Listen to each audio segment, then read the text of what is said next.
temirga mana kraska sepilgan, albatta buni sifatini tekshiramiz. Qadrdon oddiygina pichoq bunday qilsak, mana kraska ko'chib temir chiqib qolyapti. Endi esa mana bu kraskada sifatini tekshirib ko'ramiz qadrdonlar. Kraska sepilgan, mana pichoqning ovozini eshityapsizlar.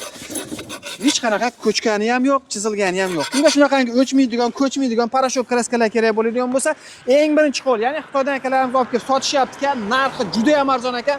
Like bosamiz, kraska olib sotuvchi akalarimizga. Undan tashqari temirdan nima yasaydigan bo'lsa, masalan, stul bormi, nimaiki borki, kraska sepiladigan bo'lsa, tanish bilishlarga jo'natib qo'yamiz.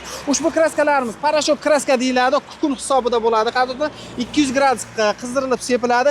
Narxga keladigan bo'lsak, shunaqangi, mana bunaqangi silliqlari qadrdonlar 1 kilosi 2.7 sent ekan. Agarda sizlarga mana bunaqa portlaydigani kerak bo'ladigan bo'lsa, qadrdonlar, bunimizning narxi $5.8 sent ekan. Bu yerda kilobey sotilmaydi, faqat korobka optim sotiladi. Bitta korobkasi 25 kilo chiqadi ekan. Dastavkalar butun O'zbekiston bo'yicha kelishilgan narxlarda yetkazib berishadi.